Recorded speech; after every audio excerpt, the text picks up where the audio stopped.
अस्सलाम वालेकुम and welcome to test point official dear viewers. इस वीडियो लेक्चर में हम एफआईए की तैयारी के लिए मोस्ट इंपॉर्टेंट एमसीक्यूज डिस्कस करेंगे। इसके साथ साथ ये भी डिस्कस करेंगे कि तैयारी कैसे करें और कहां से करें। अगर आपको पीडीएफ चाहिए तो पीडीएफ भी अवेलेबल है। आखिर तक वीडियो लाजमी देखें, यकीनन आपको बहुत कुछ सीखने को मिलेगा। और जो फर्स्ट क्वेश्चन है हमारा वो है, Pakistan and Iran sought the membership of Baghdad Pact in 1955 which came to be known as। Pakistan और ईरान ने ज्वाइन किया था, मेंबरशिप हासिल की थी बगदाद पैक्ट की 1955 में, जिसे बाद में कहा गया सेंटो। यानी कि पहले तो इसका नाम था बगदाद पैक्ट, बाद में इसका नाम रखा गया सेंटो। अब ये क्वेश्चन था, अब ये इसका आंसर है। अब हमने ये देखना है कि ये बगदाद पैक्ट की क्या ज़रूरत पड़ी कि इसका नाम सेंटो रखा गया। अब जो मैं इजाफी डिटेल बता रहा हूँ ये आपकी नॉलेज के लिए बहुत ही ज़रूरी है। ये बगदाद पैक्ट इसको 1955 में बनाया गया था। किसने बनाया गया था, कौन इसके फाउंडिंग कंट्रीज थे? उनमें था टर्की, इराक, ब्रिटेन, पाकिस्तान और ईरान।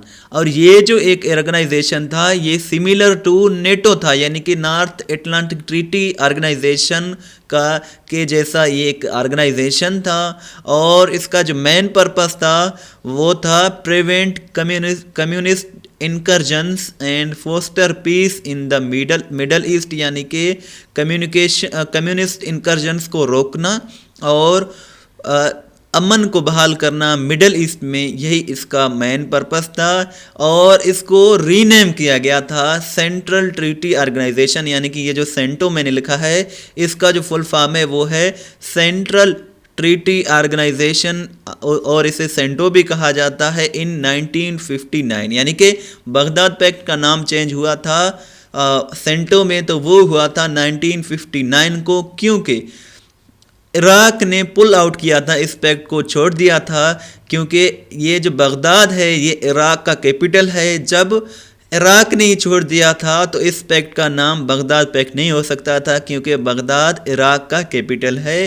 जब इराक ने 1959 में इस पैक्ट से पुल आउट किया तो इसका नाम रखा गया था सेंट्रल ट्रीटी ऑर्गेनाइजेशन, या फिर जैसे हम शॉर्ट फॉर्म में सेंटो भी कहते हैं। ये इंपॉर्टेंट इंफॉर्मेशन है बगदाद पैक्ट के बारे में। नेक्स्ट क्वेश्चन है, the SAARC secretariat is in. SAARC की अगर हम सेक्रेटरीट की बात करें तो ये काठमांडू में है।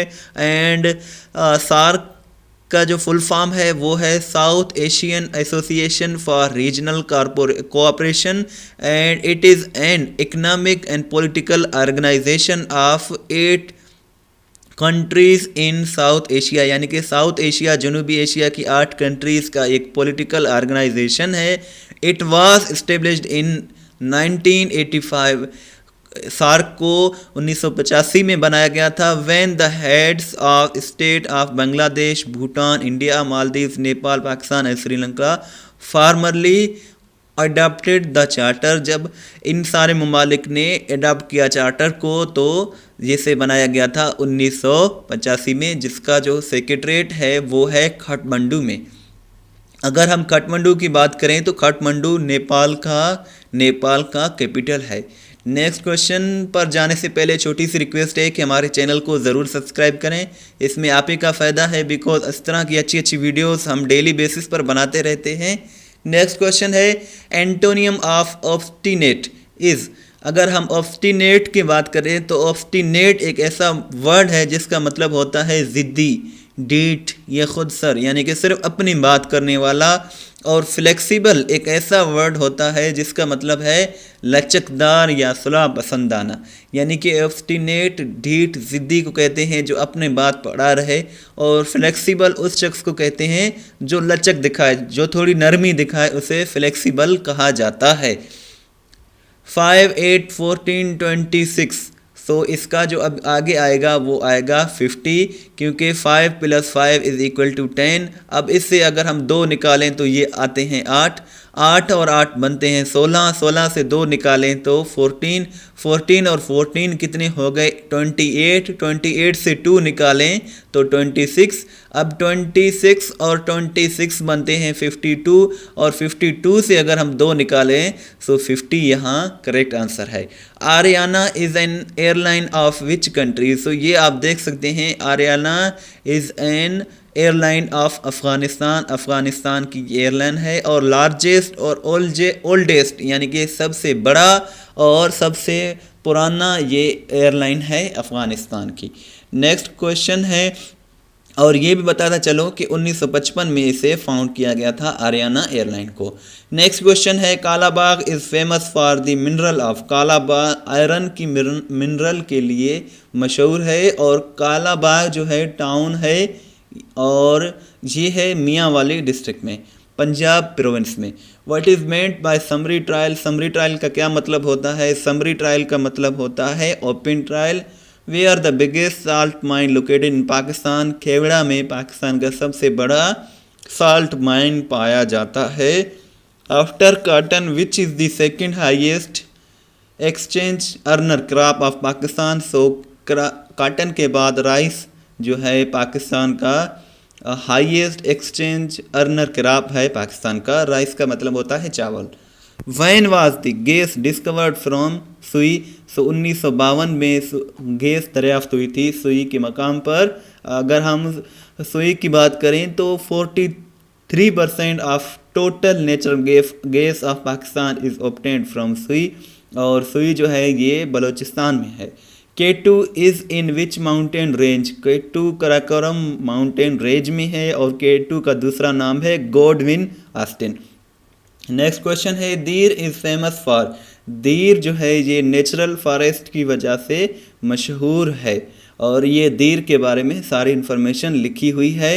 डियर व्यूअर्स, पूरी वीडियो देखने के बाद नीचे दिए गए लिंक पर क्लिक करके अपना टेस्ट लें ताकि आपको मालूम हो जाए कि कितने सवालात आपको याद हो गए हैं। खरीफ क्रॉप्स इंक्लूड। खरीफ क्रॉप की बात हम करें तो राइस, शुगर कैन, कॉटन, मेज़, बाजरा एंड जवार, ये सारी की सारी खरीफ क्रॉप में आती हैं। और जो पीरियड जो है खरीफ क्रॉप का ये स्टार्ट होता है अप्रैल या जून में और ये ख़त्म होता है सितंबर या फिर अक्टूबर में। और जो नेक्स्ट क्वेश्चन है वो है IPP stands for. IPP stands for independent power procedure. And जो नेक्स्ट क्वेश्चन है हमारा वो है bonded labour is mostly prevent in. So ये भट्टा जो होता है इस पर ये जो है ये पाबंदी लगाई गई है जबरी मशक्क़त पर, यानी कि पैसे देते हैं लोगों को उधार या फिर किसी भी तरीके से तो फिर उनसे काम लेते हैं ज़बरदस्ती।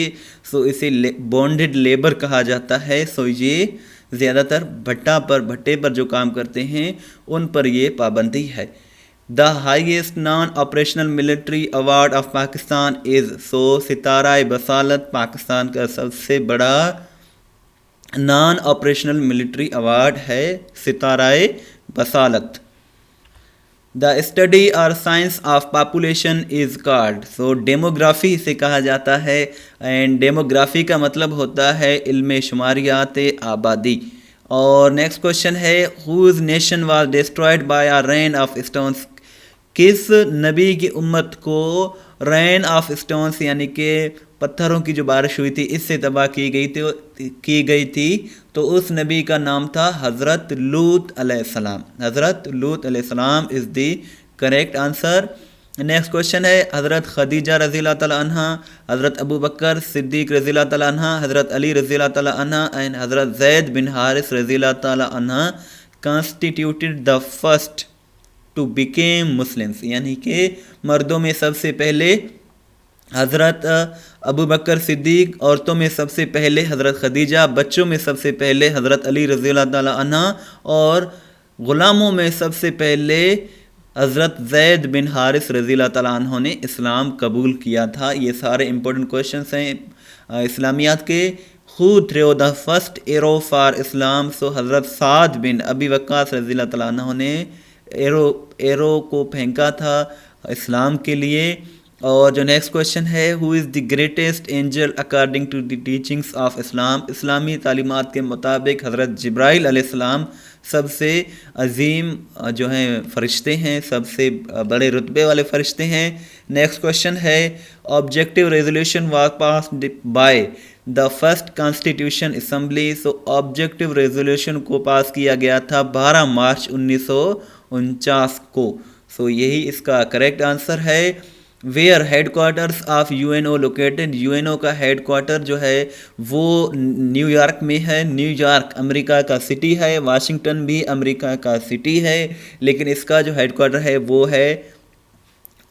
है न्यूयॉर्क में। और इसके 193 मेंबर कंट्रीज़ हैं। यूएनओ को बनाया गया था 24 अक्टूबर 1945 को। और आपसे ये क्वेश्चन है कि पाकिस्तान ने कब यूएनओ को ज्वाइन किया था, ये आपने मुझे कमेंट सेक्शन में बताना है। और इसके साथ साथ अगर आपको ये वीडियो अच्छी लगी है तो आप इसे ज़रूर शेयर करें, हमारे चैनल को भी सब्सक्राइब करें। किसी भी टेस्ट की तैयारी कर रहे हैं तो testpoint.pk बहुत ही अच्छी वेबसाइट है, आप इसे ज़रूर विज़िट करें, यहाँ आपको बहुत कुछ सीखने को मिलेगा। इसके साथ साथ अगर आपको PDF चाहिए तो PDF अवेलेबल है बगैर किसी पासवर्ड के, जिसे आप डाउनलोड कर सकते हैं। Your feedback, suggestion and comments are always welcome. Thanks for watching and अल्लाह हाफ़िज़।